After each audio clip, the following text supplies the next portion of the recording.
This is Live from the Table, the official podcast of the world-famous Comedy Cellar, coming at you on Sirius XM 99 Raw Dog, and wherever podcasts are available. Dan Naturman here, along with Comedy Cellar owner Noam Dworman. Periel Aschenbrand back from her trip to Israel. Welcome back, Periel. Thank you. Hi. And we have three esteemed guests to discuss last week's episode, which was probably our most listened to episode, with the Washington Post columnist Philip Bump. So we have with us today to parse that episode and discuss whatever else might come up, Mr. Eli Lake, former national security correspondent for the Daily Beast and host of the Re-Education podcast. Michael Moynihan here to my left, contributor for the Daily Beast and Newsweek, former contributor. A long time ago. And current fifth columnist. He's co-host of the Fifth Column podcast. And our dear friend Mike Pesca. One of the most famous podcasts in America, by the way. Yes. Very high up on that list. Is that true? I think it is. You just said that and you were like, really? Well, because you make a living from. I do indeed. And yes. Yeah. So that's. No, we don't make a living from this. Mike Pesca. Mike Pesca is not only a current guest at the Comedy Cellar, comes frequently to see shows here. He's also creator and host of the podcast The Gist, the longest-running daily news podcast. Welcome, all three of you, and I probably won't say too much from here on out, but I'll pass the baton to Noam to take it from here. Well, we did that podcast last week, and can I speak? Out me? Yeah, can I out you? Yeah, do it. So the origin of that podcast was really that I was turning blue, arguing with Fred Kaplan, my friend Fred Kaplan, and with Mike about what seemed to me to be clear indications that Devon Archer was trying to telegraph to everybody that there's more to this story than I'm willing to say and that you think. And Mike just wouldn't have it. I got so frustrated. I said, I want you to come over to my house and we're going to watch it together, because I fantasized, I'm going to stop it. What did he mean there? What did he mean there? What did he mean there? And he dug in. So I said, all right, Mike, tell me who the smartest guy in America is that you think has your basic... Who's the human shield for your invite Yes. to watch the testimony together? Yeah. And he said Philip Bump. So being a good faith person that I am, I invited Philip Bump, sight unseen, onto the podcast. No, he called it an ambush and all that stuff. Periel can show you the email. It said, we want you on to discuss Hunter Biden, Devon Archer's testimony, and Burisma. That's specifically what it said. And then... I actually thought it hadn't gone well because I had so many points. Yeah. And he dug in like, you try to walk a dog and they dig in, or Ray Romano used to say, you try to raise a crying 3-year-old and they go like this and you can't lift them, the kind of anti-gravity lift. And so I was very frustrated after the show. I knew I had that clip at the end, but I declined to cut that into a clip because I don't ever want to market somebody getting kind of humiliated or whatever it is as after they're nice enough to come. I don't want to use the rest of the internet did that for you. Yeah, the rest of the internet did it. But I declined to do it, just so you know. Periel knows that. So I thought it was going to, fade into obscurity. And he was out there tweeting, it gained no traction, blah, blah, all kinds of stuff.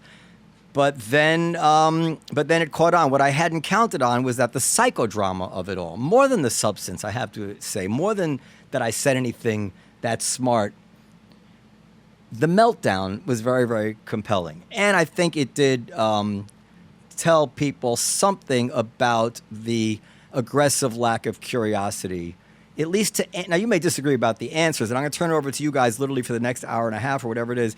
You may disagree about the answers and what the explanations are, but the fact that he seems to show no interest in getting to the bottom of things, that he'll chalk off all these statements by Devon Archer as he's just doing it to please Tucker Carlson. And actually, he didn't even want to consider the interview because Tucker Carlson asked the questions, which is just so, anyway. So I'll turn it over to you guys to discuss the interview, what I did wrong. Maybe you want to talk about whether I was right or not to cut in some things as I did. What does it say about the press? All of it. Who wants to go first? Mike, you want to go first? Good. Yeah, I thought that... And ignore me. Go ahead. Take Bump is a smart guy, and he marshals his case. It's a prosecutor's brief when he writes as a columnist, which is fine. I think on the show, he comported himself exactly like a Democratic witness getting grilled by a Republican House committee. And so he thought that this was give and take, and he thought that if he could zing you as much as he got zinged, then he'd win the day. But he did come off really thin-skinned, I think. And I think this is really important to your entire critique of this. You said that you're not even so much upset with what Joe Biden might have done or Hunter. This is a media critique for you and a press critique, and him acting this way as a columnist and someone with opinion, but also the person who's written about it the most in the mainstream media. It somewhat infuriated you, and he comported himself in person in an even more infuriating way. So the psychodrama, I do think, did not play to his strengths, but I also think that he should have engaged your points in a little better faith, but I don't think he said too much. We'd have to go over the tape, and after minute 45, when he said I was only here for 45 minutes, maybe we cut him some slack.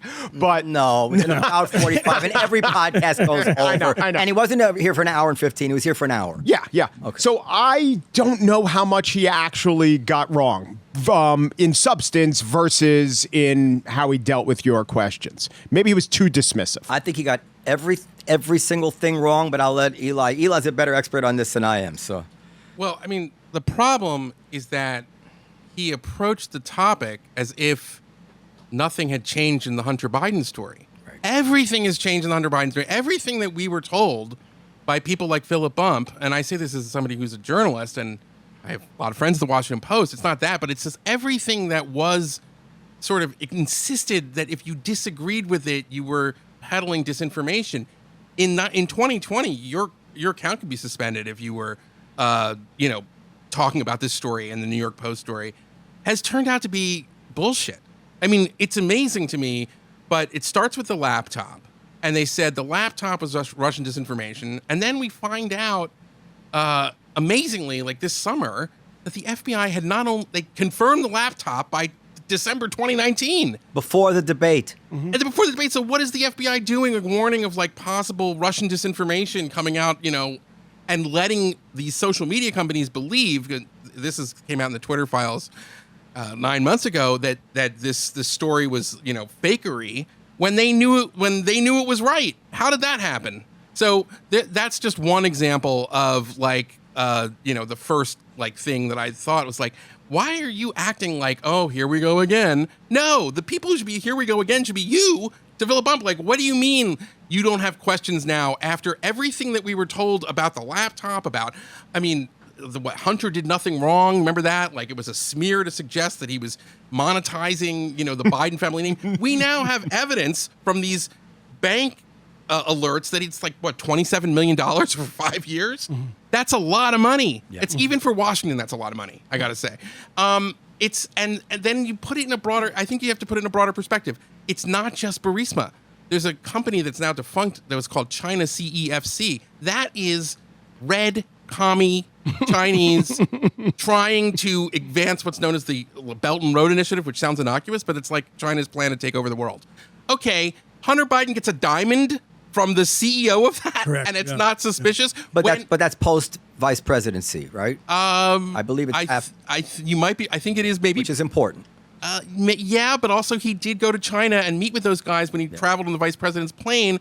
The other thing I thought was amazing is that in 2018, another figure, and I don't remember his name off the top of my head, from CEFC China is arrested in New York, and it's part of a scandal for evading sanctions and lots of other things.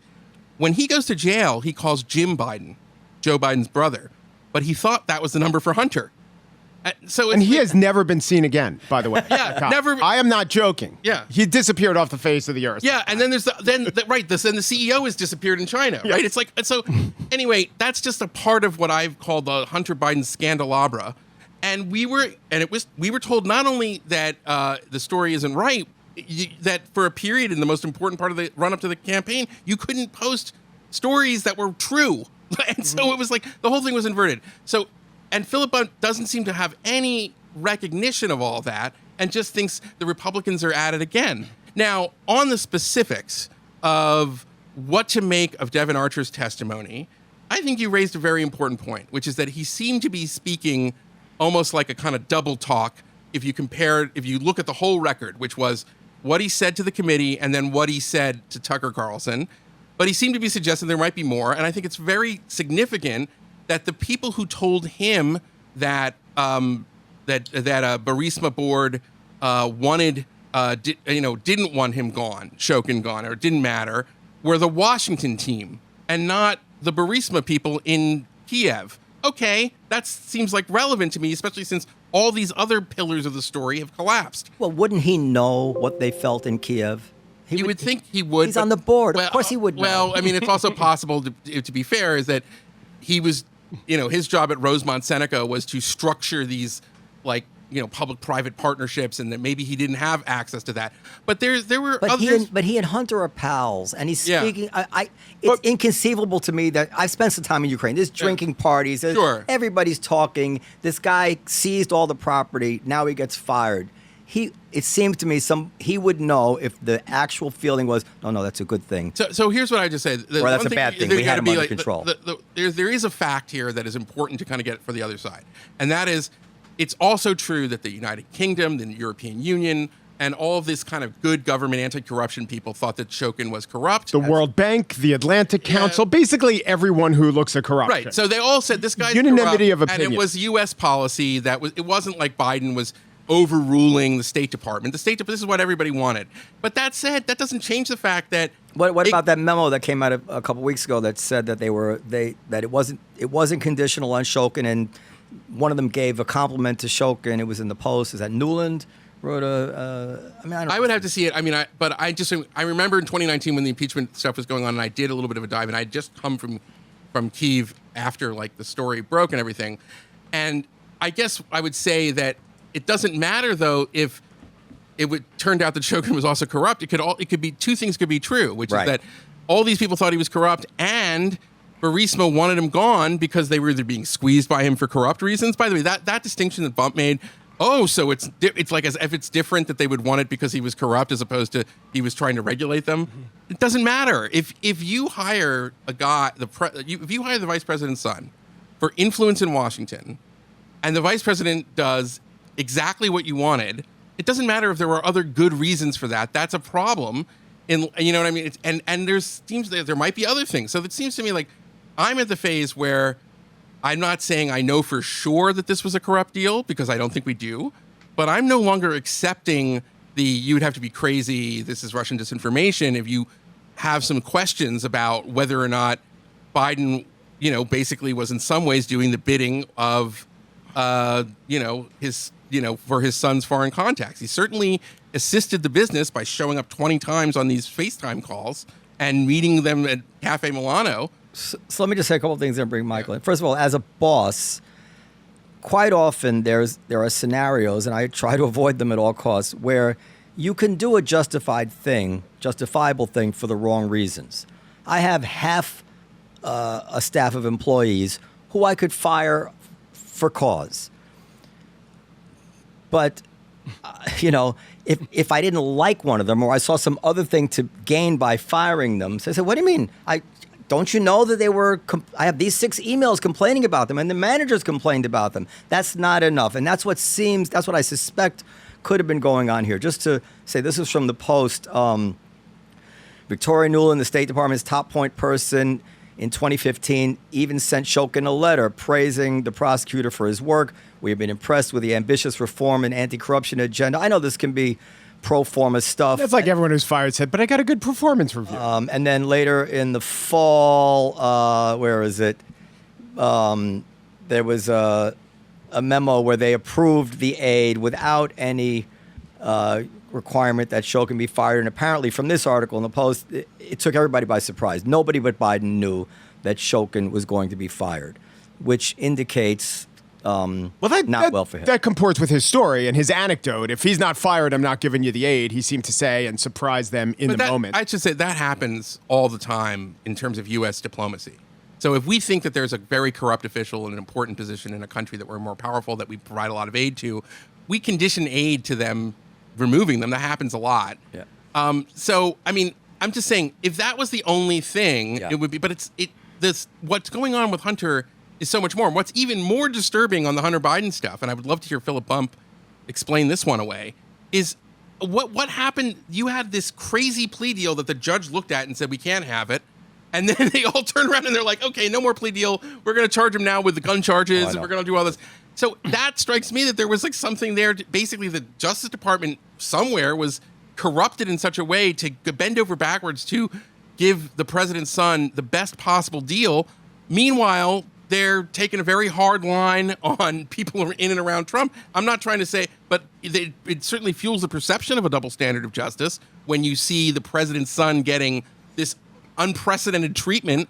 Like, no, I mean, legal experts were saying they'd never seen a plea deal like that. Oh, I spoke to an attorney general, a prosecutor, who told me he's never seen a statute of limitations lapse. Yeah, right. That's another thing. They Like, always bring charges. Why did they let it lapse? Like all this stuff, and it's like, okay, like this. You know, it's sometimes I'm banging my head against the wall. I'm not a Trumper by any stretch. No. But you're making the argument for them when you do stuff like this. So, you want to jump in? I do. I mean, you said at one point during this very frustrating interview, which I did the right thing. And if you haven't listened to this, ladies and gentlemen, do so. But don't do it the way I did it initially. You sent this to me, and I consumed it in pieces, and didn't realize just how fucking irritating it was until I listened to the whole thing, beginning to end, today on my drive all the way east here. And I almost had to pull over and find someone to punch in the face because I couldn't believe. the next you killer actually app comported right yourself there. very well. You conceded points. I would have reached over and open hand slapped him. But here's the thing, and I know that's me saying it, not you. What this thing drove me. This is exactly why people hate the media in almost every way. And I know people say that a lot. I know it's kind of hardening in a way into a cliche, but just a couple things. The 2 or 3 invocations of, well, I work at the Washington Post made me want to kill somebody. It's like, yes, so did Janet Cook. Can you find her? But, tell the listeners who Janet Cook is. Oh, she was somebody who made up an 8-year-old heroin addict in 1981. She won a Pulitzer Prize for it. So that doesn't do much for me. And the other thing is, and you handled this quite well, Noam, was the scoffing, audibly scoffing at an answer given to Tucker Carlson. The interviewee doesn't matter. And you have to say, well, you're parsing words, Noam. You can't do this. Well, by the way, as a journalist, that's what you do. You parse words. But then I'm going to say, well, listen to his, he's just trying to impress Tucker Carlson. How do you know that? Well, it doesn't make any sense because what he says to Tucker Carlson, he also said under oath multiple times. And yes, there's the intervention of his lawyer, but what you're doing when you don't have all the information that you need, and you're a journalist, you start parsing that stuff, and it is very curious when you start using the same words over and over. No one ever does that. It's the curious words, too, in both interviews and when you're under oath. Now, the thing that drives me... Spun and like how it's spun to me. Not how it was, how I heard it. This is why I disagree with Eli, because spun implies I do know. Sure. And I'm skeptical, as opposed to I'm not. I really wasn't involved in that, but that's what I heard. I mean, it's spun. Spinning is the spin room after a debate, and when you say things that you cover up for bullshit. Basically, I'm spinning it. And what about this? Is not chess. This is very complex. It's not checkers. This is not checkers. Sorry. Can I give you like the greatest spin I ever got? Yeah. From a spin doctor. It was the 2008 campaign, and I don't know if this is like a minor story, I guess, but it came out that Sarah Palin's daughter, who was I think 16 or 17, was pregnant. With her 7th child. Right, something like that. Anyway. Brick or Brack or whoever. So my editor at the time, I was at the New York Sun, my editor at the time said, you know what I want you to do? I want you to call up the McCain campaign, and I want you to call like all these groups that were against teen pregnancy and ask, like, what do you think of it now that the future potential second lady, his daughter, is a teen, whatever. And so I can't say who I talked to, but somebody on the campaign is a good friend of mine, and I was like... You know who it is, Mike. I do. And I was like, I need a comment on this story. I mean, Ira's telling me I got to write this, and what do you have to say? And the response was, "This is the greatest spin ever. There's a lot of Americans out there with knocked up daughters. They vote too." I mean, I have to say that the last bit, which you thought would have been unfair to clip at, which I think that was the right instinct, and it got out there anyway. If it's worthy, people will find it. cut it Well, up. And everyone- tell me what happened. the last bit of this interview when Philip Bump essentially leaves because you're holding the kind of ace card the whole time, which is the one that should set off alarm bells for literally every journalist in the country. And I guarantee you, if you ask most people, reasonably informed people in this city, do they know about a text message that the president's son sent to his daughter saying, I have to kick 50% of the proceeds to my father? Is there nothing curious about that? Could he have been making it up to his daughter? I don't know why. Maybe there's some innocent explanation for it. I doubt there is. But that is the first thing you say, well, there's no evidence. And you say, well, that's evidence. And he says, well, that's the evidence that you like. Well, I mean, of course it's the evidence that I like, because it's Hunter Biden saying, I give half of my money to my father. Now, one would imagine that would precipitate a number of journalists to get in their investigative mode and start looking into this. I think that Comrade Pesca's description is the right one, is to say it did seem like someone from the Democratic Party defending themselves against the Republican interlocutor during a hearing, because that's how he comported himself. Yeah, Very frustrating. What you should have said is, I have a dossier compiled by a former British spy that says that 50% of Hunter's income is going. But exactly, the double standard on top of all this is more than anybody can take. But we've gone down the road a little bit. First of all, during your interview, did you talk about the laptop? Did the laptop come up extensively with Not Bump? extensively. Because I don't have any objection to what you were saying, Eli. Yesterday, I interviewed Michael Vickers. He's, I think, the third person of the 51 intelligence officials who testified that it was Russian disinformation, as a former intelligence czar for Obama. Do you regret signing that letter? He said he did. I asked David Priest the same question. Oh, he said he did. He did regret signing a letter, knowing what he knows now. And a few of them will. Jim Clapper won't, and they're very good friends. But yeah, I totally agree. Philip Bump, by the way, was defending that that very, very curious way, which he was, guess what he was doing? He was parsing language. Yeah. When he said that, well, they didn't say that it was from Russia, because what happened with the Hillary Clinton emails, it has all the hallmarks. It has the hallmarks, but they were weaponizing something that was real, but the Russians were the one that were weaponizing it, so that's important. But they also said that the reason they were suspicious is because it's at the last minute while Trump is down in the polls. But if you know that actually the FBI had the laptop a year earlier, that makes no sense any longer, and nobody told them that. But to me, the letter, even when we heard about it, was already moot. Your disagreement with Bump, the crux of it, we need to lay the predicate, or you tell me what your thesis is, because I took that you advanced two theses as regards what Joe Biden received for Hunter Biden working with Burisma. And the thesis was one vague one that I can't sign on to, which is you define corruption as anything that a father engages with that generally helps the son. And you correctly said that if my son is rich, I mean, this is in my interest too.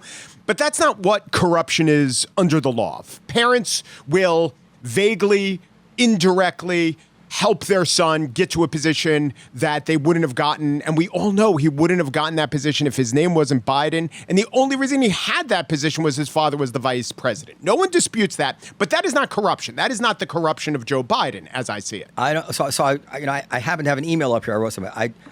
I do think the fact that Joe was in charge of attacking Ukrainian corruption while his son was taking part in Ukrainian corruption made the United States look ridiculous and gave the appearance to those hardened gangsters in Ukraine that the vice president was a crook. You agree with that so far? It's a great way to phrase it. I don't think it at the time gave that impression. How could it not? Because everything in the hiring of Hunter Biden could have given anyone the impression that the vice president was somehow dirty. The only reason, and this is what everyone says, the only reason that Hunter Biden ever had that job, it's not his Yale diploma, it's his last name. That's it. And the only thing he ever had to do in that job was have that last name. And occasionally... No, but if I'm looking at Burisma and I know they're paying this dummy drug addict $1 million, yes, I'm saying the smart money is the father's in on it. Well, it doesn't matter if that person's either right or wrong. Right, but it gave the opinion, it gave the appearance that the vice president cooked. Now it could have, or it could not. Well, let me take a step by step. Right, it could have. So and Biden is aware. You know what? This might make them think that I'm in on it. So at that point, if Biden has dinner with these people, or chats with them, or in any way makes steps to ingratiate himself to them, he is hardening that position and he's undermining American policy. And I don't see any way out of that. It's not as if he wasn't in charge of Ukraine, and then I say, it was just, but this is different. He was in charge of hunting down the corrupt Burisma. Burisma was on the radar as a corrupt enterprise. He knows already, unless he's an idiot, that this must look weird to them.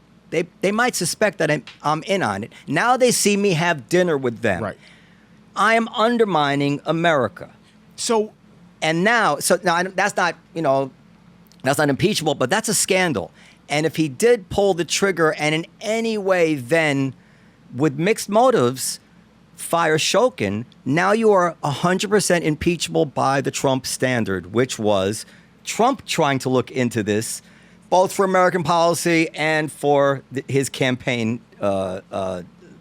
chances, right? No, because what Trump did, I mean, listen, the problem with Trump is he's kind of an incompetent buffoon, and the way that you would do that if you were competent would be you would get a guy to tell another guy in the Justice Department and do it through a proper channel. When you have the leader of the American president talking to the Ukrainian president, I mean, that's just so nakedly corrupt. Well, no, because he thinks he's going to run against Biden, and he's like, oh, can you start an investigation into him? Well, what he said, I don't want to start defending Trump. What he said was, I'm going to put you in touch with my attorney general, which would kind of put it through proper channels. Now, look, except that the weird thing is that if it's true that Hunter Biden was corrupt here, then Trump was not doing anything wrong by asking the guy to look into it, right? It's wrong for the president who has all the. That's why there's all these buffers and layers. Yeah. So, I mean, listen, I was against, by the way, I didn't think he should have been impeached for that. Wait. I don't think he should have been. I do agree with you that when we were when that impeachment scandal was happening, the dominant media narrative was that it was made up out of whole cloth. And there was tons of substance behind it that nobody really looked at. Right. And so that part is absolutely true. I'm only making the point that you might think that what Trump did was much worse, and I probably I don't want to say much worse. I just think it's a different kind of thing. But what Trump was impeached for was bending American policy to serve his personal interests rather than the purity of American interests. Right. If he's bending American policy to fire Shokin, not because he thinks it's the proper thing, a considered decision on behalf of America, but because it's good for his son. Correct. Then that is the same category of behavior that Trump was impeached for. Whether it rises to impeachment, that's a political issue. Some people think it's worse. Some people think it's not as bad. I think it's exactly the same. As I understand, if it's true, your thesis. First of all, on the show, you did talk about if you do something that helps your son, even vaguely, you're helping yourself. But what Comer, what the committee, what I guess most of the people who make these accusations against Joe Biden is that there's money there. He benefited. He got some material benefit. And there really is no proof of that. There is no proof that he lined his pockets in any way with what Hunter did. Except for the email on his computer. That email... No proof, but there's evidence. That email written in... That was a text message. Yeah, the text. It was written as part of a series of texts. Now, this is when I guess he was in the throes of addiction. He was very upset with his daughter. He was telling him, I don't even know who these people are. Find an apartment with Peter by next week. Send me the keys and leave all my art and furniture. I guess his art's valuable. I love all of you, but I don't receive any respect. And that's fine, I guess. Works for you, apparently. I hope you can do what I did and pay for everything for this entire family for 30 years. Really? Is that accurate? Is that what he's done? How old is Hunter Biden? He's been paying for everything for that family for 30 years? When he exaggerating. I'm sure he's... Sure. It's really hard. But don't worry. Unlike Pop, I won't make you give me half your salary. Ding, ding, ding, ding, ding. That's pretty suggestive, isn't it? No, that is It's an excited utterance. It's not suggestive when you're that thing the crackhead said? I am saying... Every time I get fucked up on crack, I'm like, I give half my money to people. No, that's literally that string of text doesn't change that. I'm agreeing with you, Moynihan. We should look into this, but there are a lot of other explanations. This is a guy who's an addict. Who knows that he's overseeing his son's money because his son is blowing $27 million. I'm giving half my income to my father. I think we don't know if it's not true. We don't know why. I am on drugs, and therefore I'm willingly giving. That's a bit of a stretch. I'm curious about it. I don't think it shows. I don't think it it demonstrates. I think we all agree on the following. Yeah, I don't think that it demonstrates anything, but I'll tell you what.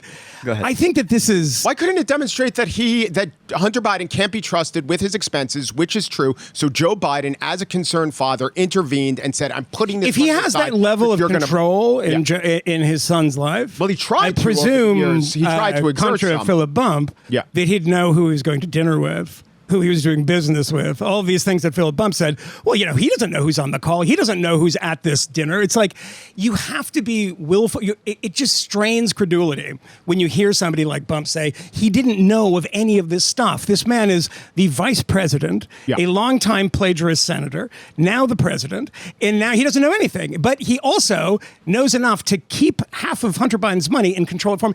Doesn't like. Here's the thing that I think is important: is that when you Trump did this so well, and he's such a scumbag, and I hate giving him any credit, but just the idea of the swamp, right? People have talked about this, the corruption. I'm a new guy in town. I'm not part of the machine.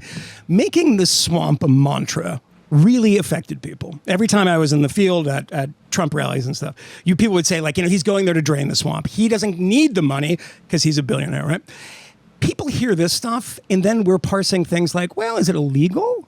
I don't know. What's the legal statute of this? You know what seems really bad? Is that when your portfolio is Ukraine, and it's corruption in Ukraine, it's part of it, there's other stuff too. Yes. And your son decides to join the board of Burisma. I mean, I know he's an oil and gas genius. He knows so much about this stuff. It's so ridiculous. It's so ridiculous. This is everything that is wrong with Washington. A relation to someone powerful gets you millions of dollars. You might not get it yourself because that's a little too obvious. So it is suggestive that if it's coming through him, and people always used to say, Biden has been in politics for so long. Where's this money coming from? It's a totally reasonable question. But the more reasonable question is, why did his father not go to him and say, son, this is my remit. Mm-hmm. You cannot do this. And you have to step down now. You have to. He doesn't have control of that. Okay. Then why didn't the Obama administration say, look, we can't have him running this policy. His son is part of the corruption. Of course. When you look at Washington, D.C. and you see this, you see a fucking swamp. From a political perspective, that's a great argument. Wait, two things. First, all I'm saying is there is, okay, I know what evidence means. I'm not going to take the Philip Bump line that there is no evidence. Yeah. There is no proof. And by proof, I'm not suggesting you need the bank receipt. There are intimations of improprieties, and I think going back, I agree. It's wrong for Biden to not tell Hunter, get out of this business. We all agree there's no proof. Yeah. And we can only take it to so far. And at that point, we say, where the fuck is the media? Because this stuff is not unascertainable. Much of it can be found out if you had the curiosity to do so. But I am intrigued. If I found a text message from my wife to some dude that says, my boy's son's DNA matches yours. Mm-hmm. And my wife said, don't jump to conclusions. Yeah. Don't think it means what it says it means. You keep on bringing this up now. It's quite the benefit of the doubt you're giving him when he says, have a decade I paid half my money to Pop. Yeah. That probably means what it says it means, or exaggerated. He's resentful that he has given some of his money was taken or overseen. And by the way, Mike, I have to say that if he is again, it's just a guess on your part, and it's reasonable to do so. But if your guess is that he's trying to take it over because his son is a drug addict, it might be also good if your son is a drug addict to say maybe you shouldn't be taking millions of dollars from an oil and gas company in Ukraine. Maybe that is the better way of intervening and taking the money away from somebody who's getting it for free from Ukraine. How do you take it away without a paper trail? A third of the Senate. They set up all this shadow corporations and dummy corporations. They had an elaborate web that triggered tons of alarm bells, according to the IRS whistleblowers. I'm saying that kind of activity, when you are, if it was a legitimate consultancy, you wouldn't need to do that. So that's itself a huge red flag. Another red flag, by the way, is the letter that Biden writes when he's vice president to Devon Archer saying, I'm so glad you're in business with my son. It's a giant nothing burger. It really He's is. being nice to his son's business associates. Except he's being nice to the criminals. I'm saying no. I'm Be nice to Devon Archer, who, along with Yeah. John Kerry's son, is in a business, and he pulls in Hunter Biden because Hunter Biden's right. a wastrel and a Mike. ne'er-do-well who doesn't have any legitimate business prospects. Hey, thanks for taking care of Hunter. Hold on, wait a second. If that was the Is only, that how you if get that was- involved in businesses? Hold on. If you're that Biden, yeah. If that was the only evidence, I would agree with you. But we were just having a conversation about like, well, what did Biden really know about his son's business? Well, he knew enough that he knew that Devon Archer was in it. He was encouraging it. He's like, hey, I interrupted a meeting with Xi to whatever. Mm-hmm. I mean, I'm sorry, but that's like He knows who his son's business partner is? No. Adding to Yeah. this other evidence, not proof, that there was some sort of payoff there. And by the way, if it was the most charitable explanation, which Representative Dan Goldman, who I don't like, has said, is that he wasn't selling access, he was selling the illusion of access. Mm-hmm. Well, then Joe Biden is committing a fraud on these, poor hucksters from Burisma and China. He's basically like helping. He's supporting the illusion that they're going to get something for paying millions of dollars to his son. Devon Archer said the same thing. But the if we're vice crediting president his testimony in one area, not the other. We could play the clip of him saying that to Tucker. We can play. The vice president of the United States cannot cooperate in the illusion that he is a crook to a foreign country. I think that's right. I think that is right. He can't do that. That's what poor. I'm saying. It's inadvisable. No. He was... Yeah. It's unacceptable. The vice president cannot cooperate to tell... He's let's just take it in a very base way. We're spending millions of dollars on this policy. And he's undermining the whole thing by signaling to them, actually, it's an impossible situation. No, they did not know at the time. And again, listen to Devon Archer on Tucker. Could you imagine this kind of defense for if Trump was having done this? I've come around to bend over backwards to give Trump the defense, and I've come to realize... In fairness, I have to say, I'm but there was no evidence with Trump. I've come to realize... This is the mirror image. With Trump, it was all conclusions and no evidence. Here, there's all evidence, and everybody's reluctant to jump to a conclusion. It's literally the mirror image. What I was saying before Mike, is that... go ahead. And you didn't put this directly to Bump, but do you think that with what we have now, which is suggestive, and I agree that there is no proof that Joe Biden took any money, obviously that would be difficult proof to obtain. It involved the Treasury Department and people getting warrants to see. There's a web, as Eli points out, of companies and shadow companies. Or if it's Elliot Spitzer, they just flag you. They just flag you. The money is held. The money is held until sometime in the future when he might need it. It's somewhere, right? Yeah.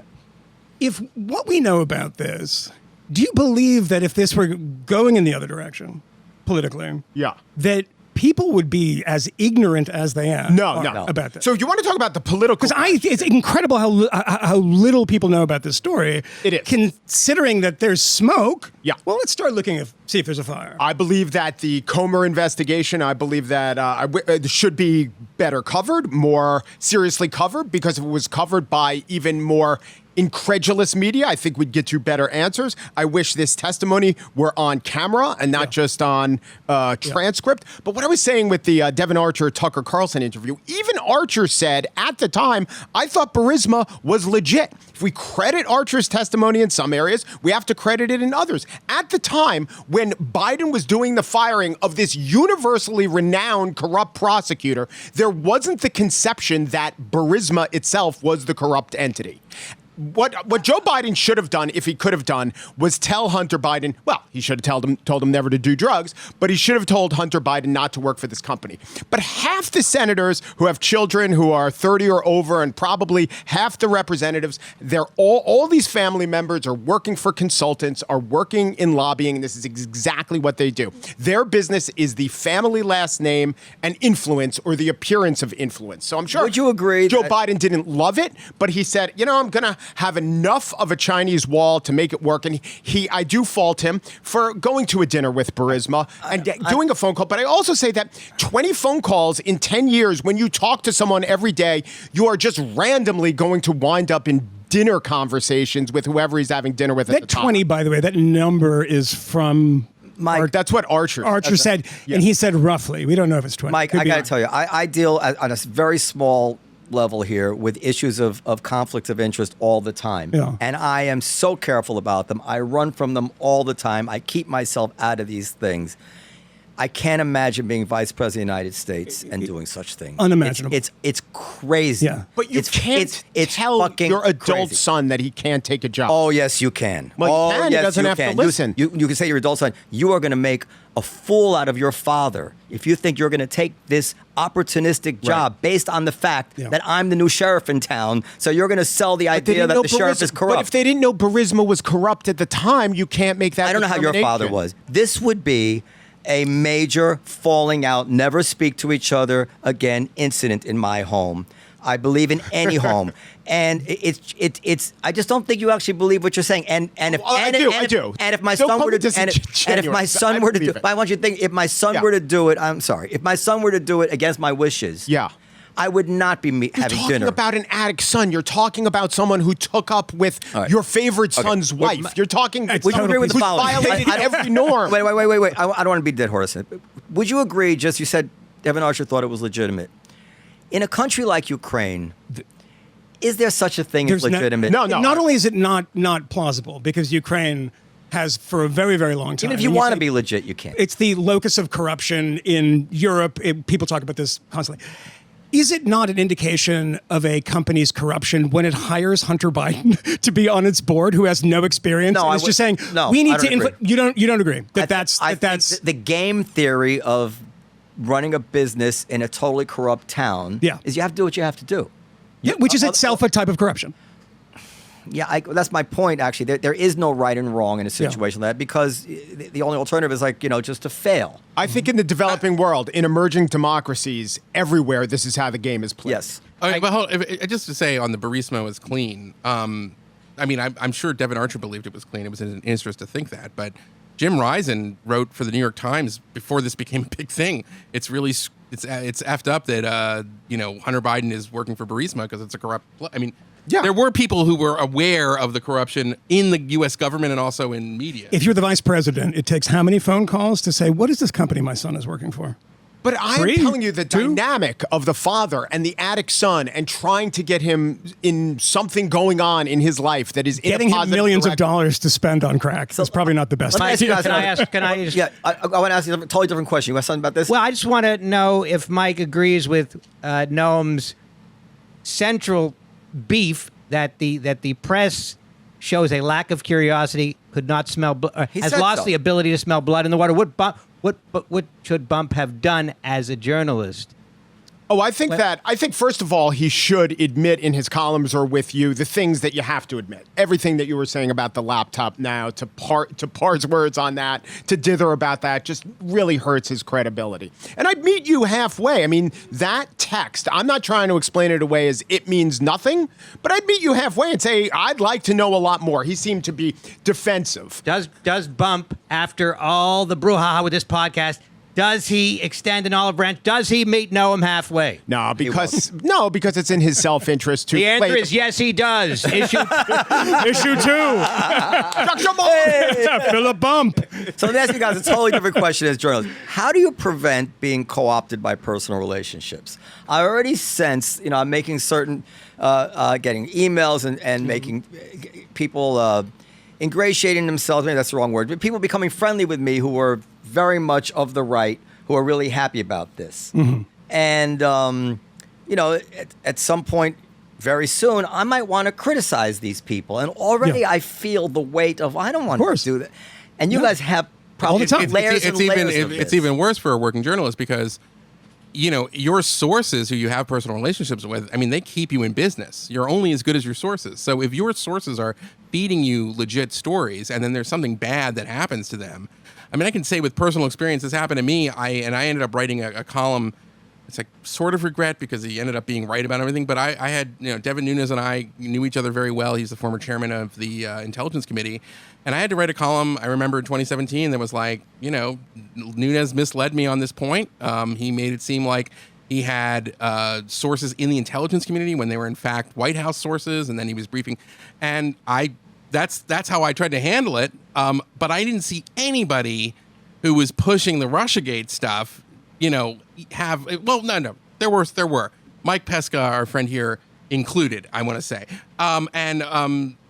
Weirdly, who's the media guy who was great at the Post? You know who I'm talking about. Eric Wemple Yeah. just went just ham. It was amazing. And so there are some, but for the most part, I mean, Mike Iskoff's another one who I think has acknowledged that there were these. And so, but it's rare. And I mean, he has his name on the front of a Russiagate book, right? Which is a bit dodgy. with David Corn, who And will Jeff never Gerth wrote the anything. long piece for CJR. Yeah, but Jeff Gerth was never on the Russiagate story, so right. But I guess maybe institutionally CJR, Columbia Journalism Review. Right. Was, yeah. But it's not that many on that side who are adhering to that standard, and it gets to a deeper problem, Noam, which is we are in a crisis of legitimacy with so many institutions in this country. And the way that you preserve legitimacy, the way that you earn legitimacy for these institutions is for those kinds of moments where, like, hey, Jim Comey told us one thing and it turned out to be wrong, and, shame on Jim Comey. And, that hasn't happened. Andrew McCabe, who the Inspector General of the Justice Department called a liar and has been exposed now with all the other documents that have come out, is still a contributor at CNN. And so when people say, why don't people believe the mainstream media anymore? I'm like, well, it's because the mainstream media, for some reason, stopped copying to its errors at some point. They stopped doing that, and the legitimacy of the institutions has suffered as a result. No, I think that's right. I mean, you saw that in your interview when you mentioned two words. And I mean, I didn't see this on video, but I could hear it when you said Matt Taibbi. And it was like, no, we don't talk about him. Matt Taibbi, 4 years ago, he would never have said, we can't talk about that person. He was at Rolling Stone. He was a lefty journalist in good standing. But I mean, the fact that you recoil from an interview done with Tucker Carlson, and I think Tucker Carlson is... I've known him over the years, and I've seen this collapse, and it's absolutely baffling in a lot of ways. And I think it may be chasing the money, but it doesn't make a difference because the person on that program was the person who mattered, not Tucker Carlson. But that kind of dismissal of things because of who you talk to. I once was in a green room, cable news, and I said, I don't know if to the person next to me, who is a well-known journalist, and I said, I don't know if I want to go on, because this person is a complete fucking nut or is becoming nuttier. When I first started going on the show, he seemed just some normal guy. I didn't really know much about him. And he looked at me and he's like, you're going to make that mistake because you're only responsible for what you say. You're not responsible for what he says. Yeah. And that is something that when we see this kind of bifurcation of the media and this kind of recoiling, well, I can't listen to something because Tucker was talking to the guy, or I'm Matt Taibbi, you're going to hit me with Matt Taibbi now? It's like, well, no, I'm going to hit you with something that he highlighted. You don't forget about Matt Taibbi.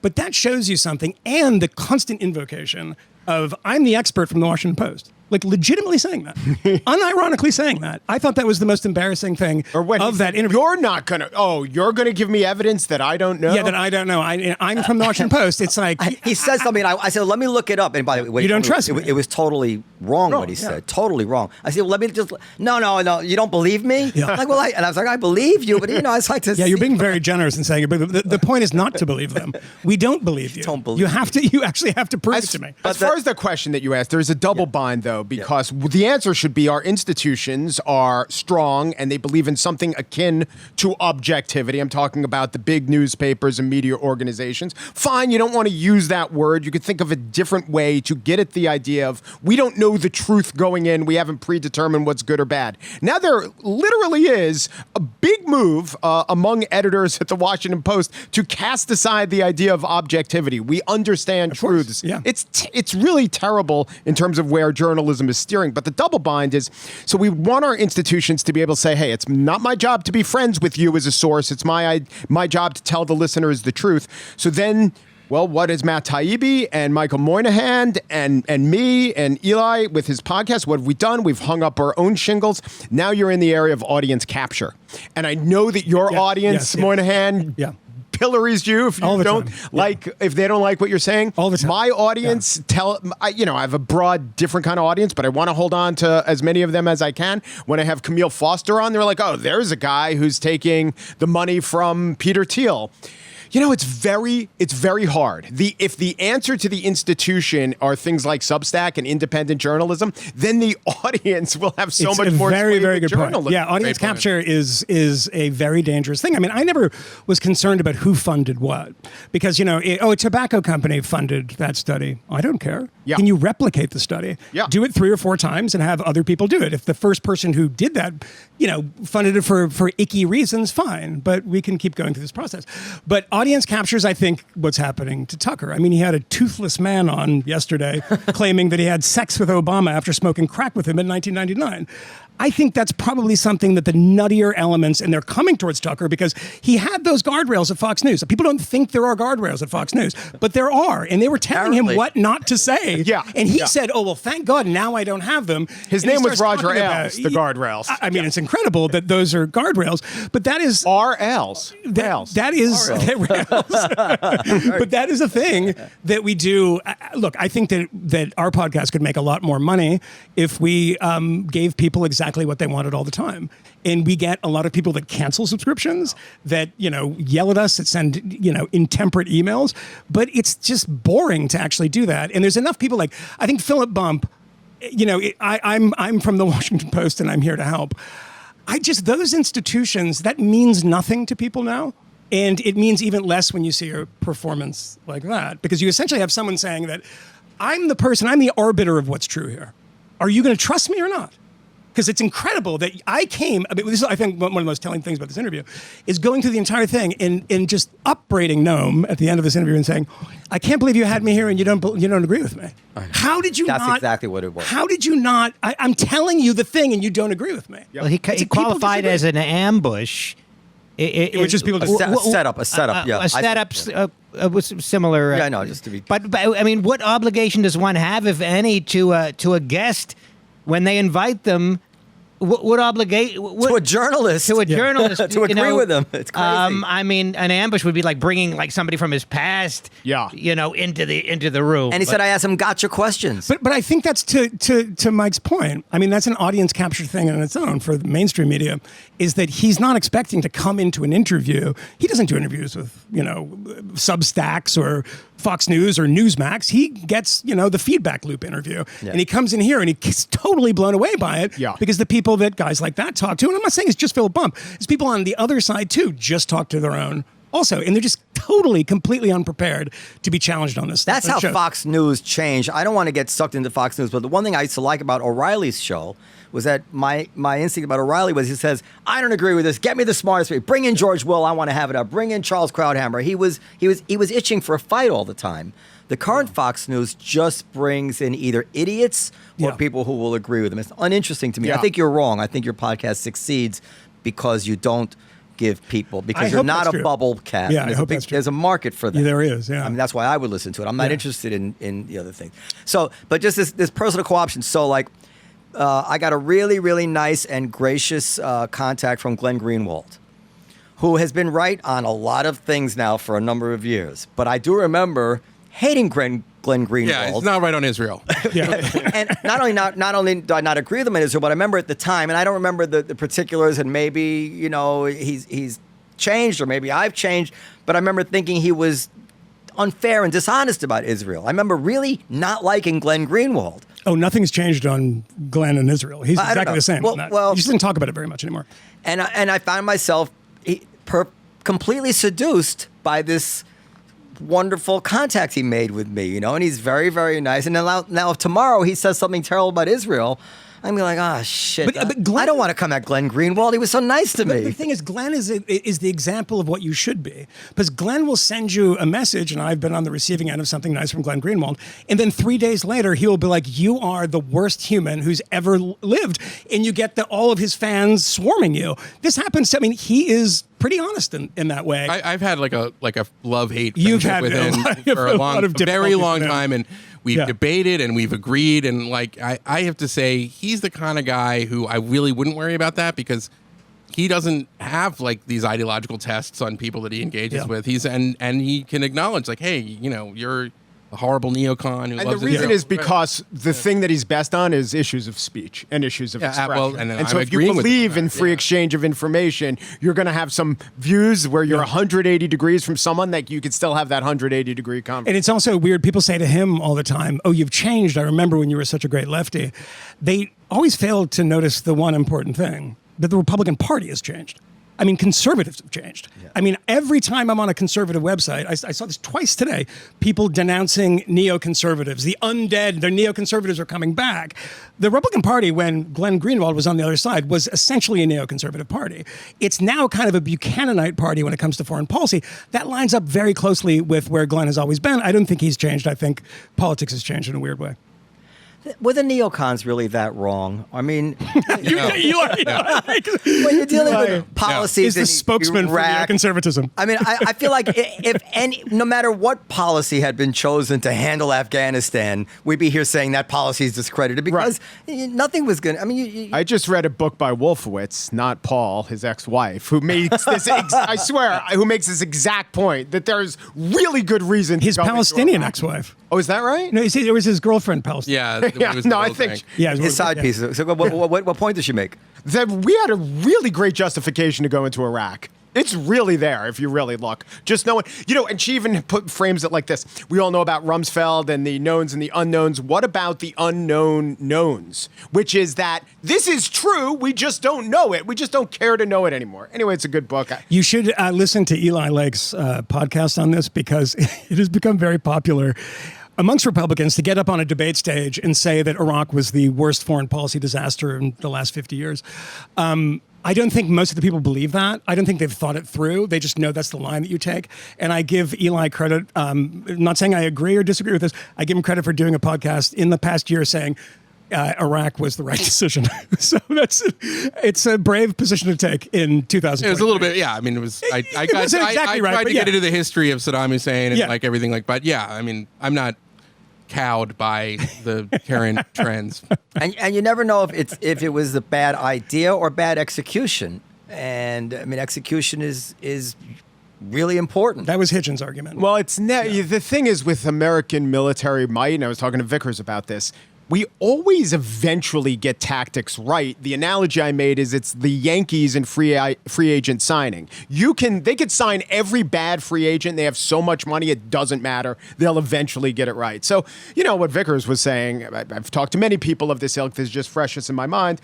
Afghanistan, we went in pretty much right from the get-go. In Iraq, it took a long time. But eventually, we do have so much knowledge and wealth and the best training that we get the tactics right. You have to know when you're going to commit a land war in Asia or in a Muslim country that mistakes are going to be made and they can undo you. And another thing that we always get wrong is that every single time a military excursion or foreign policy doesn't go right, we always say, well, we took our eye off the prize, right? We took our eye off the prize. We were in Afghanistan. We took our eye off the prize by going to Iraq. Or we defeated the Russians, the Soviets in Afghanistan, and we took our eye off the prize by letting the ex-Mujahideen fester and become Al-Qaeda.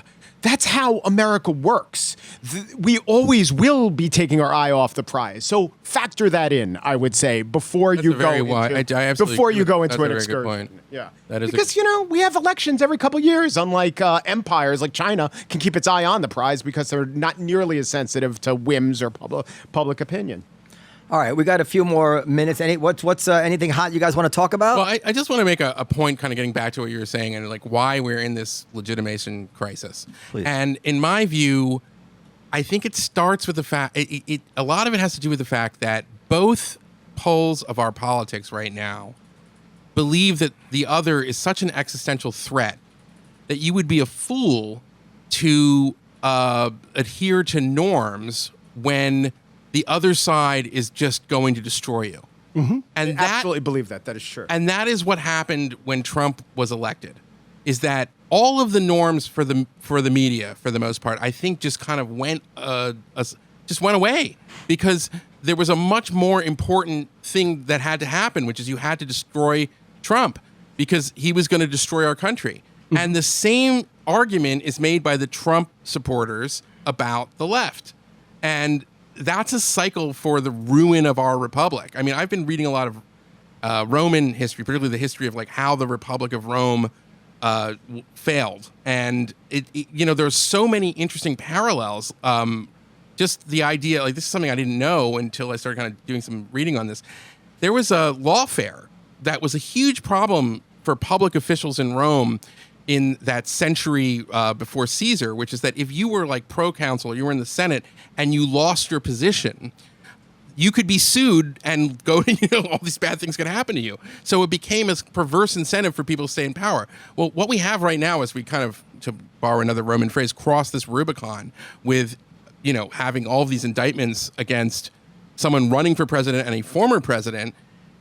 I just think we're reaping the whirlwind in that regard. And there's all kinds of other things as well. And I just think that it's really important maybe to just take a step back and understand that, Trump's bad but he's not this existential threat. And you know what? I have a lot of problems right now with the so-called, with the national security state and the FBI and the Democratic Party, but they're not the boogeyman that is portrayed among the sort of pro-Trump media, and it's really important to kind of try to remember that. Do you think that motivated Bump and his?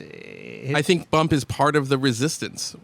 First of all, can I just say, if you call yourself a resistance and there is no chance you will be arrested and tortured, you're not a resistance. Stop it. Yeah. I think that's a hugely important point, because I noticed that happening, and it takes very, very little. It took very little for the media to change its rules and become more adversarial.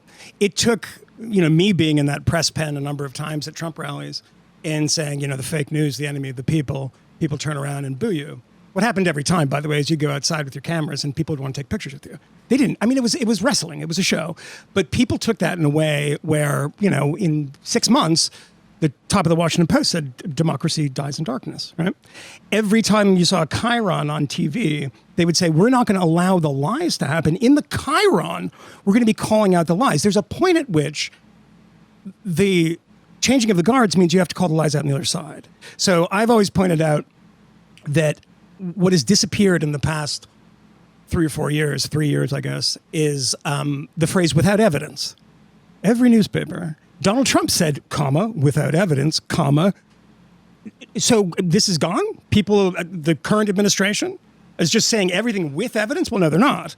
Now we're not doing that. But that adversarial thing, I'll give you an example. This has happened. You said, what else do you want to talk about? I'll give you one small media item.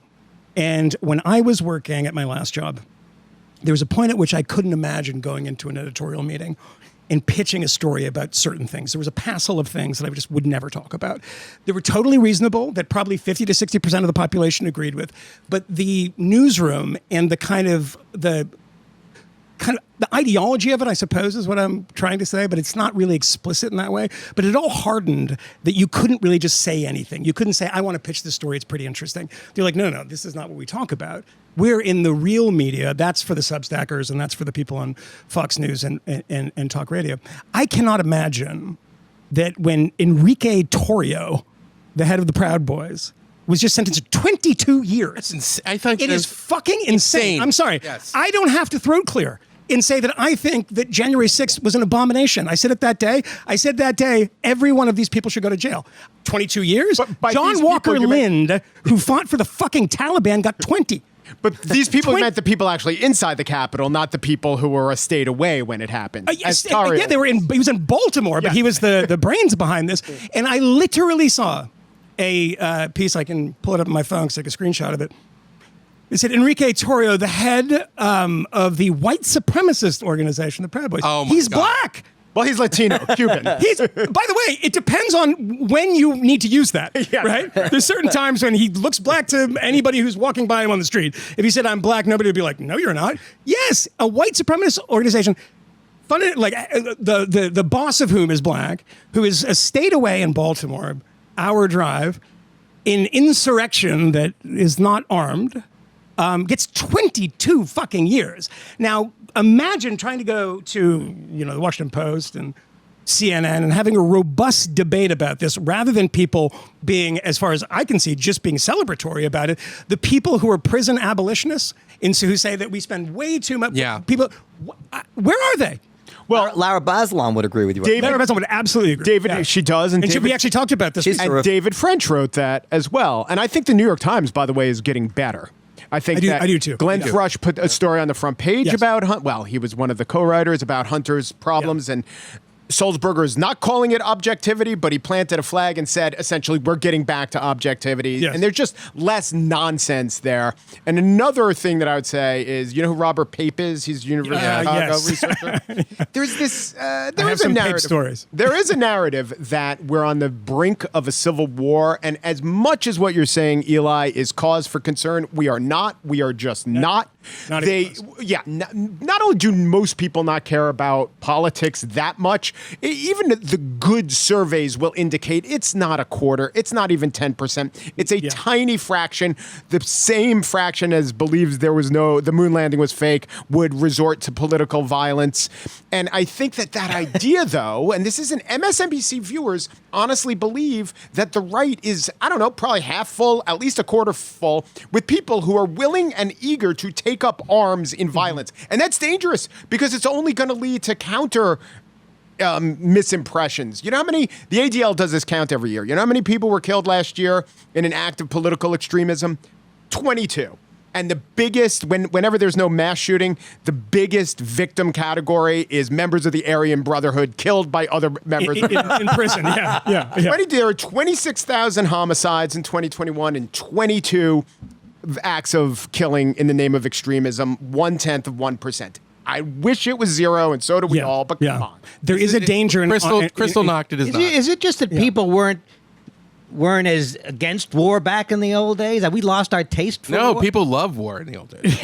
It's just if you look at human history, they love it. No, what I'm saying, Can't get enough war. have we gotten less? We're soft? Is that why Have it's we only gotten 22 soft? extremists? Yeah, it used to be. Sacco and Vanzetti and bombing of Wall Street, and Yeah. Adrienne LaFrance in the cover article in the Atlantic said things are really bad, but of course they always have been, and anarchy has been all around us. You can look this up in Days of Rage, Brian Burroughs' fantastic book about the late 1960s and the extremist groups. I think, what was it, 200 plus bombings in New York City in 1970? Sounds right. I mean, every day. Yeah. In trash cans, sometimes in a pub that killed people downtown. Right, Political right. violence when you didn't actually... Puerto Rican statehood killed more people than adherents to Trump philosophy. You know, something that about 4% of people in Puerto Rico actually wanted. But the incredible thing about it is that this was a time in which there was no Twitter. There was no way of organizing in an easy way. You couldn't subpoena people's WhatsApp records and say Enrique Torrio was sitting in a hotel room bed, you know, sort of orchestrating the revolution like Lenin in St. Petersburg or something. But that happened all the time. But there is an enormous danger of constantly calling your opponents fascists. Yep. It might be hilarious and fun and good for ratings if you're Mehdi Hassan or these people, but fascism means something. And it's not only cheapening to the Holocaust and victims of Nazism and victims of fascism in, you know, Spain, in Portugal, and Italy, et cetera, but you're not saying fascism because you've looked at the political ideology and you've determined that this is actually what's happening. You're trying to say Nazism, but you don't want to say it because it's obviously too toxic to say it. Like, don't call people Hitler and Nazis. You say fascist, it's redolent of Nazism. It means Nazism, but it's not exactly saying it. So when you call the other party Nazis all the time, look, it's the same thing. Like if you storm the Capitol and some idiots on, you know, My Pillow TV or whatever are saying that they stole the election, I get it. I get why you're there. You think that democracy was stolen. You might as well go up there and say, they stole it from us. I'm doing a civic duty. When you tell people things like this, there are consequences. January 6th is a consequence. Well, my feeling... And fascism on the other side, there's a lot of consequences for that. My feeling about Trump, and I know a lot of people will roll their eyes, I know what a liar he was. Everything he said was a lie. Yes. But I always felt that his basic intention towards the United States of America was not a lie, and his basic intention wasn't so bad. You know, it's kind of like an old school Archie Bunkerish a little bit. What did you think it was? Because it's very hard to determine. I thought he wanted what's best for the country. He kind of respected the rules, unless his ego was bruised by it. He didn't want to be president forever. He just wanted to be president for 4 more years.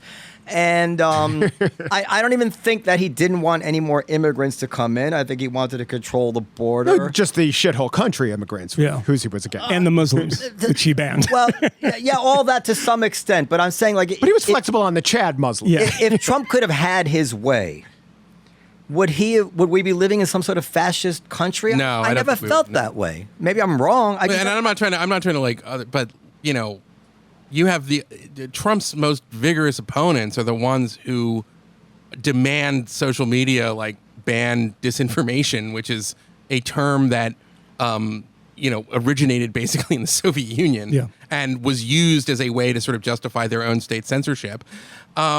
It's like sometimes I ask this question: who will save our democracy from the people saving our democracy? Mm-hmm. Right. I mean, prosecuting your political opponents. Now, again, I don't want to parse all of the indictments because some of them are more meritorious. Some of them have more merit than others, but. Some of them, like Alvin Bragg's indictment, is just crap. I mean, and it would not have happened if it wasn't Donald Trump, who was the, it's. So some of this stuff is like, look in the mirror. Now, it's not to say that I think Trump really is a threat because my basic equation is this. He told us in 2016 that he would not say whether he would accept the results of the election. And so if you are running for office in a republic like ours, and you've proven that you will not accept the results of elections that you lose, for me, that's an automatic disqualification. Yes, I agree. Full stop. But that doesn't mean that the people who opposed Trump are not also eroding and damaging and threat in some ways to our democracy. What's that Justice Department? Is it 90 days or 60 days? The Justice Department normally doesn't bring a suit if it interferes with an election. The guidance says, I think, what's 90. What's the number of days? I think it's 90. 90 days.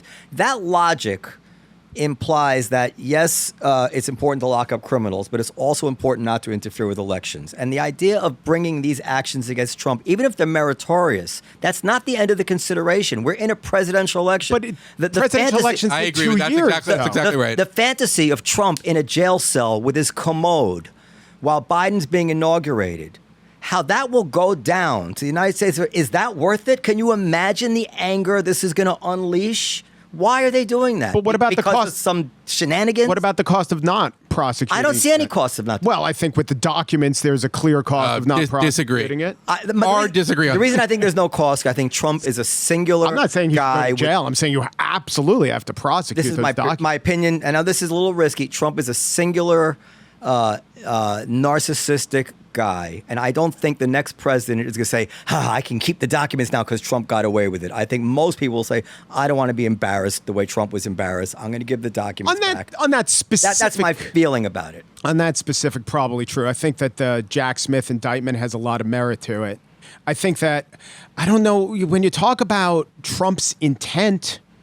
He showed us his intent. It was to not leave office, and that is a caustic and horrible thing. Yes. Intent or desire?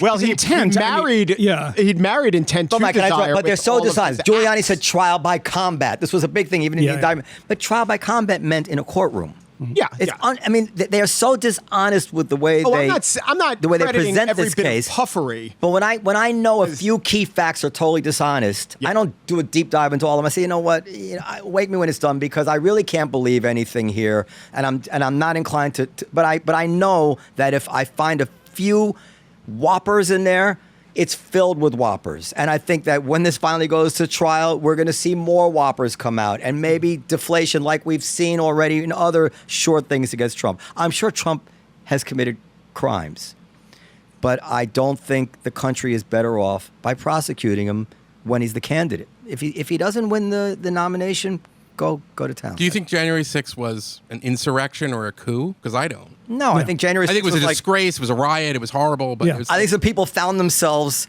in the White. Holy shit! What the fuck? I never. Most certainly. They were like, "Holy fuck!" There's no guards.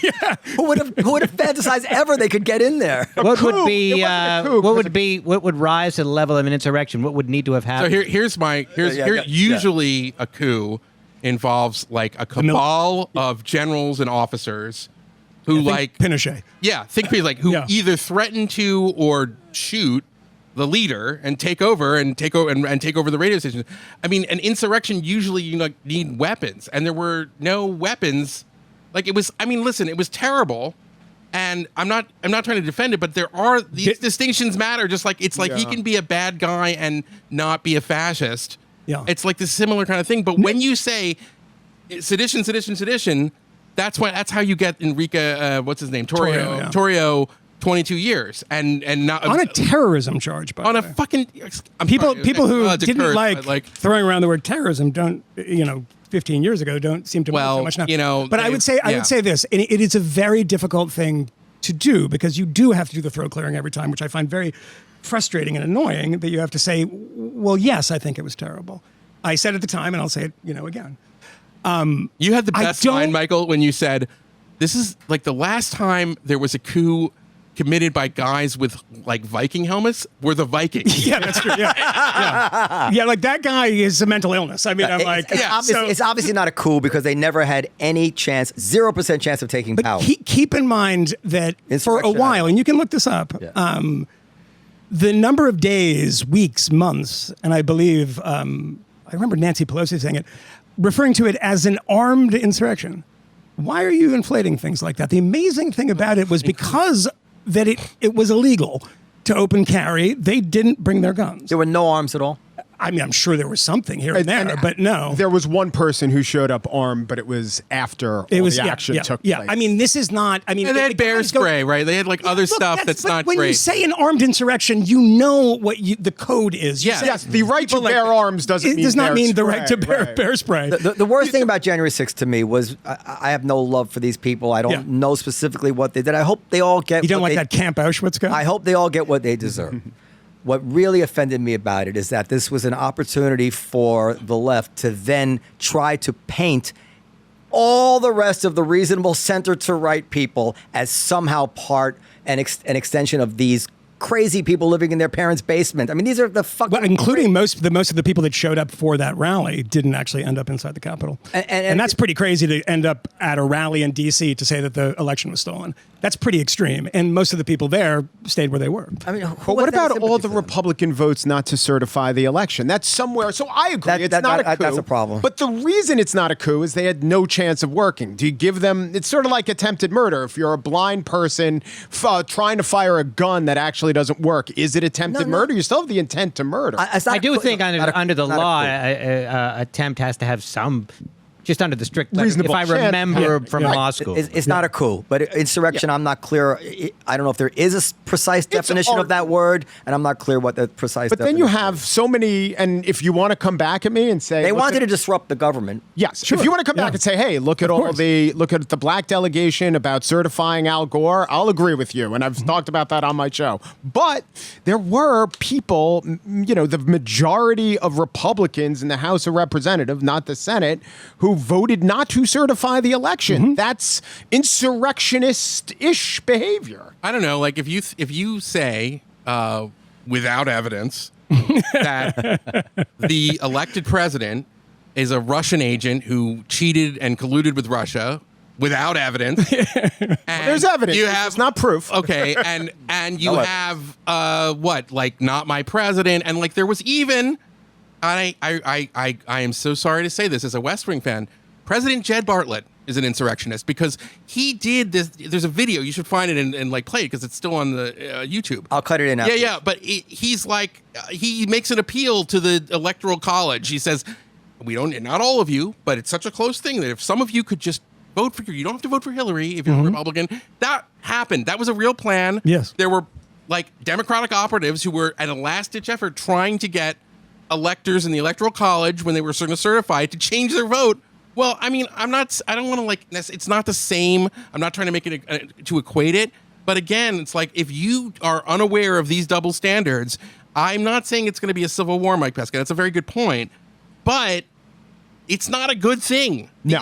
We are in a bad place right now as a country. We're going to lose the ability to have like an effective FBI. And it also, half the country doesn't believe. It also tends not to be an insurrection if you have to vote for anything at any point. Exactly. It's usually I know disqualifying it was a scary couple hours, but they did come back that night and certify the election. Yeah. If we all agree that a civil war is not in the cards, what about an amicable divorce? No, that is a fantasy of people on the far right and the far left. It doesn't exist. Also because there's a myth of red states. Red states don't really exist. It's rural versus city. Every city in every red state is very left wing. I mean, this is almost Kansas City has 55 gay bars and is like votes for Barack Obama. Like, it's just never going to happen. It's impractical. And I think that the one thing that is kind of a cliche, and it sounds like you're creating some sort of ad for running for Senate or something, but the robustness of American institutions was quite impressive after January 6th. It circles back. So this laptop, turns out that the FBI had it in advance. Turns out that Trump's henchman, Bill Barr, kept quiet about the laptop being legitimate during the election. Right? He kept quiet about it. Also told Trump and resigned honorably, in my view, to say, no, there was no fraud. It's not there. Mm-hmm. Gets no credit for it, right? Because he has to be a villain. So shit. He was quite a villain for a while. Yeah, turned out he was actually presented as quite a villain for a while. He had a lot of integrity, I guess. And actually, that whole summary that he did, finding that Trump was not guilty of obstruction of justice, well, I guess he was right because they didn't bring any of those charges. I mean, it also is a testament. Not a single one of those charges was brought. I mean, it's a testament to the robustness of American institutions and individuals when you count the number of people within the Trump administration who came out and said, either this man is a psycho of some sort, he's lying about the election, a million different things, from the generals that, from McMaster on. There were a lot of people that were part of this administration were like, this is really horrible. That's not normal. All of them. And his administration wasn't normal also, but it's not as if you can run a freight train through Washington when you had at the beginning of Trump's administration both houses of Congress and the presidency and a bunch of people ready to do some mustache-twisting bad deeds. But was that a hard choice for them? Wasn't that largely influenced by the fact that it was a loser as a bet? Ultimately, all these people who stood their ground and did the right thing. I mean, I always said that our country's professionals doing their job will be our deliverance, and it was. Of course. Yeah. And I would say the vast majority of non-political appointees, maybe even the majority of political appointees, did not go along with the coup behavior. But it just seemed like such an obvious loser that had to have influenced or convinced the Bill Barrs of the world. Final dumb question. I remember 6 years ago when people were up in arms that Trump was making noises about trying to end the sanctions against Russia, which were about Crimea mostly. We had an argument here, and I said, look, it's not because Trump's in Russia's pocket. It's basically the Pat Buchanan position that sanctions, I said at the time, sanctions against Russia until Russia leaves Crimea are sanctions till the end of time. Everybody knows they're never leaving. So it seems reasonable to me to try to figure out some way to end this because, and this was my quote, because it's dangerous to the world. And of course, there's no way Trump could have made a move in that direction because people would have immediately accused him of being in Putin's pocket. He made a move in the opposite direction. He sold Ukraine arms, and Obama wouldn't have sold them. Well, they're not mutually exclusive. He could sell Ukraine arms and still look to settle it. But I'm saying there's a lot of things that Trump did policy-wise. Now, maybe Trump didn't know his government was doing it, but I mean, I cover this stuff really closely, and Mike Pompeo is a Russia hawk. Mm-hmm. The people that he brought in to actually implement his policies. John Bolton. But he got out of like these arms control deals that the Russians were cheating on that they loved, and he's like, nah, we're not doing it. But here's the counterfactual question, and maybe the answer is no. If Trump had never been accused of being in bed with Russia, is there a counterfactual where we don't have a Russian invasion of Ukraine?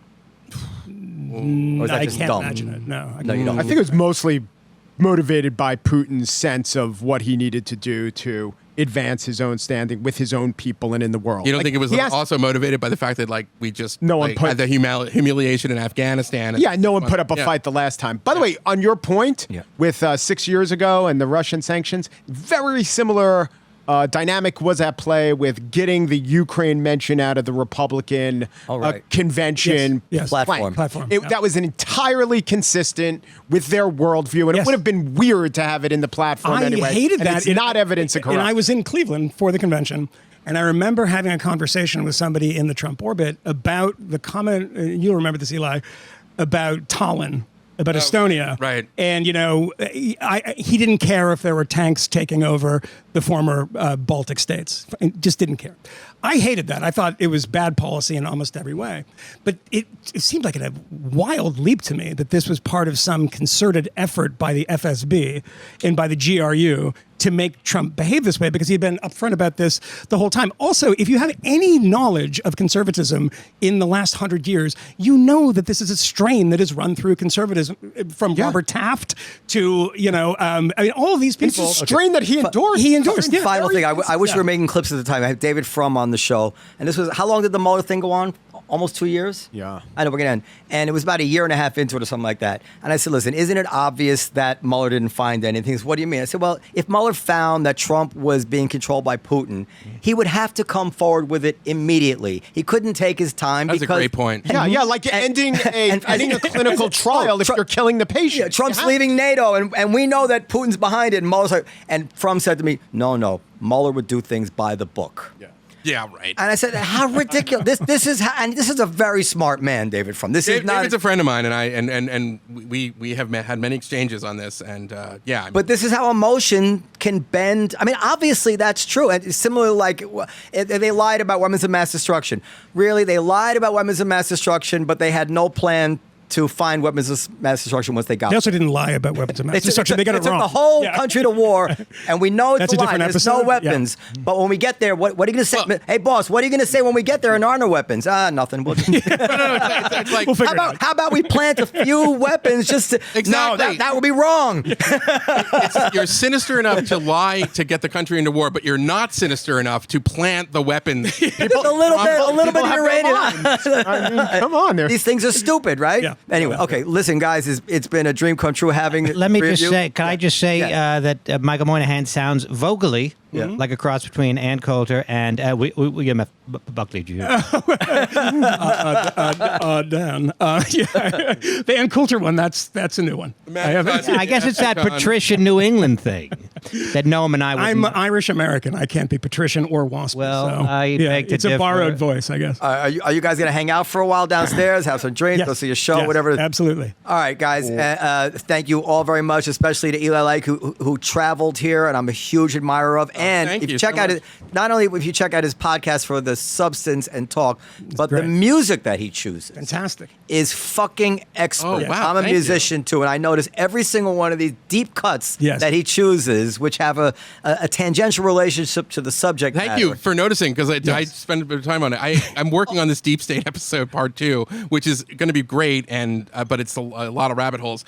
And at one point, I was entertaining the idea that, like, could I score this episode entirely with Steely Dan songs? And I actually think I Probably could. could. So, like, Yeah, there's a. you could. Well, I have Fagan's email address if you want to. Oh my Fagan. God! I'm a Steely Dangelist. He came down to see my band, and he wrote me Oh an my email. God, that's afterwards. awesome. That's one of my claims to fame. He also saw me on stage, but And I don't think he laughed at anything. Did you sufficiently introduce Pesca's podcast when Dan was doing the I introductions? think so. I said the gist. He mentioned it, but it wasn't noted as one of the most popular or famous podcasts, like some other podcasters here. Well, step up your game. I got to get more famous. That's the gist of it, at least. I don't know why I said that. It's a good plug on the way out. I'm sorry. Yeah, okay. All right. Ladies and gentlemen, thank you very much. Podcast at comedycellar.com. Good night.